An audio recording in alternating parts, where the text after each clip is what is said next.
Hello student. Chapter number 29 electric field and electric potential का question 11। इस question में हमें दिया है गोल्ड न्यूक्लियस, इसका रेडियस है 6.9 फर्मी और हमें यहाँ पे फाइंड करना है force of repulsion between two protons situated at largest separation. तो हमने ड्रॉ कर लिया न्यूक्लियस ऑफ गोल्ड। सपोज एक प्रोटॉन यहाँ पे है, एक प्रोटॉन यहाँ पे है, इनके बीच का जो लार्जेस्ट डिस्टेंस है डायमीटर है। ओके, हमें रेडियस दिया हुआ है दैट इज 6.9 फर्मी। ओके, तो डायमीटर हो जाएगा 2 times of radius 6.9 multiply by 2 that is 13.8 Fermi. और एक फर्मी इज इक्वल टू होता है 1 10⁻⁻15 मीटर। तो ये जो प्रोटॉन्स हैं इनके बीच जो रिपल्सन फोर्स आएगा that is F C K times of Q1 Q2 upon R square. हमें पता है charge on proton that is 1.6 10⁻⁻19 coulomb होता है। तो यहाँ पे हम सब्स्टिट्यूट करेंगे के की वैल्यू 9 इंटू 10⁻9 1.6 इंटू 10⁻⁻19 का स्क्वायर अपॉन 13.8 इंटू 10⁻⁻15 का स्क्वायर। जब हम इसे सिंप्लीफाई करेंगे तो हमें मिलेगा 1.2 न्यूटन। Okay, question number 12। इसमें हमें दिया हुआ two insulating small spheres are rub against each other and place 1 centimeter apart. If they are attract each other with a force of 0.1 Newton, how many electrons were transferred from one sphere to other during the rubbing? तो basically हमें यहाँ पे दो spheres दिया हुआ है। ठीक है, जब हम स्पेस को रब करते हैं तो चार्ज का ट्रांसफर होता है। लेट अज्यूम कर लेते हैं कि यहाँ पे n नंबर ऑफ इलेक्ट्रॉन का ट्रांसफर हुआ है यहाँ पे। ओके, यहाँ से यहाँ पे।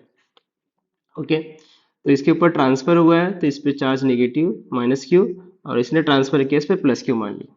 उनके इसका जो सेपरेशन है 1 सेंटीमीटर। ओके, सो चार्ज की वजह से जो कूलम्ब फोर्स लग रहा है that is F C is equal to कितना दिया 0.1 न्यूटन। ओके, एंड डिस्टेंस जो आर दिया है 1 सेंटीमीटर, तो मीटर में हम लिख लेंगे 1 इंटू 10⁻⁻2 मीटर। तो F C is equal to K Q square upon R square.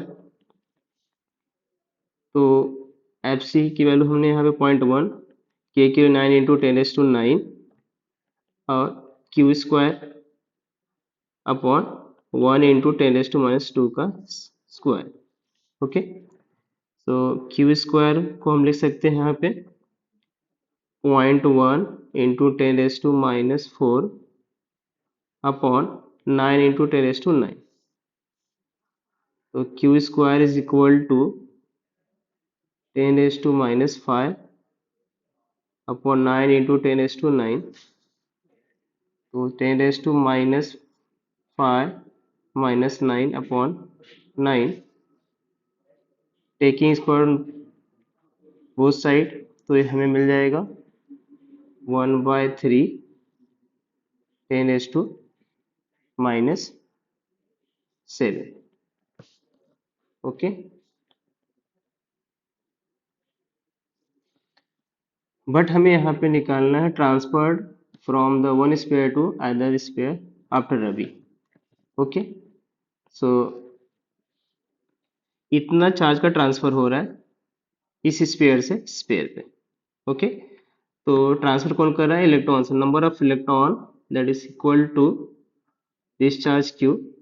तो n is equal to 1 into 10⁻7 divide by 1.6 10⁻⁻19 coulomb. तो n की वैल्यू अप्रॉक्सीमेटली हमें मिल जाएगी 2.08 10⁻11।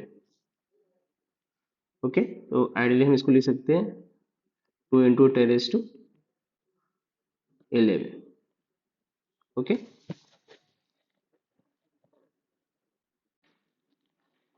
Problem number 13। NaCl molecules is bound due to the electric force between the sodium and the chlorine ion when one electron of the sodium is transferred to the chlorine, taking the separation between the ions to be 2.75 10 minus 8 centimeter. Find the force of attraction between them. Okay, तो हमें एक NaCl molecules दिया है. Okay, तो Na plus Cl minus, okay, ions दिया है Na plus and Cl minus ions, उनके बीच का जो सेपरेशन है 2.75 10 माइनस 8 दिया हुआ है. ओके, तो हमें निकालना है force of attraction between these two ions. Okay, तो इनके बीच जो कूलेंस फोर्स ऑफ अट्रैक्शन होगा that is K Q1 Q2 upon R square. तो वैल्यूज हम पुट अप, के की वैल्यू हम पुट अप करते हैं 9 into 10⁹. Q1, so that is charge 1.6 10⁻19 का स्क्वायर अपॉन डिस्टेंस 2.75 10⁻8 का स्क्वायर. So 9 into 10⁹ 1.6 का स्क्वायर 10⁻38 2.75 का स्क्वायर एंड 16. जब हम इसे सिंप्लीफाई करेंगे तो हमें मिलेगा 3.04 10⁻⁹ न्यूटन. ओके, तो ये दो आयंस हैं, उनके आयन के बीच जो फोर्स ऑफ अट्रैक्शन काम कर रहा है दैट इज 3.04 10⁻⁹ न्यूटन. ठीक है, 14 प्रॉब्लम में दिया है find the ratio of electric and gravitational forces between two protons. तो दो प्रोटॉन्स के बीच हमें इलेक्ट्रिक एंड ग्रेविटेशनल फोर्सेस का रेशियो निकालना है. ओके, तो हमें पता है मास ऑफ प्रोटॉन होता है 1.67 10⁻⁻27 kg. ओके, तो इसको हम MP लेते हैं, mass of proton. Okay, charge on proton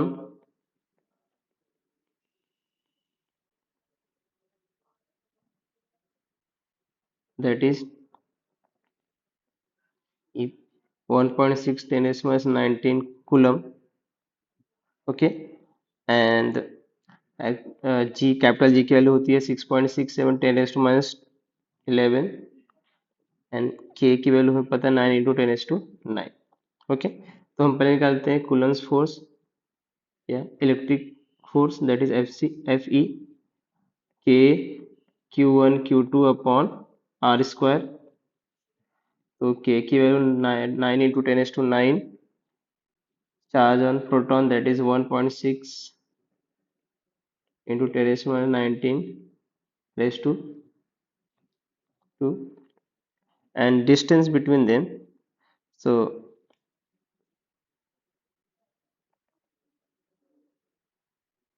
r square.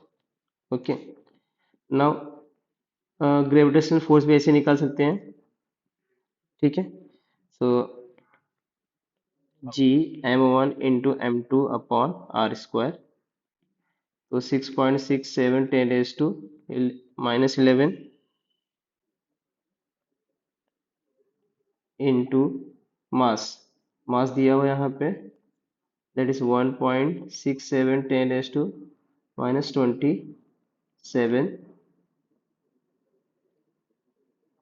का स्क्वायर, क्योंकि दोनों भी प्रोटॉन्स हैं तो दोनों का मास सेम होगा तो स्क्वायर हो गया. ठीक है, एंड आर स्क्वायर. ओके, तो हमें रेशियो निकालना है electric force of electric force और कूलम ग्रेविटेशनल फोर्स. तो 9 इंटू 10⁻9 इंटू 1.6 10⁻⁻19 का स्क्वायर अपॉन आर स्क्वायर 6.67 10⁻⁻11 1.67 10⁻⁻27 का square upon R square. R square से आर स्क्वायर कैंसिल, तो 9 इंटू 10⁻9 इंटू 1.6 10⁻⁻19 का square upon 6.67 10 raised to minus 11 into 1.67 10 raised to minus 27 का square. जब इसको सिंप्लीफाई करेंगे तो हमें मिलेगा 9 into 10 raise to 38 into 2.56। so again multiply the 1124 into 10 raised to 38 approximately the ratio of electric force or gravitational force।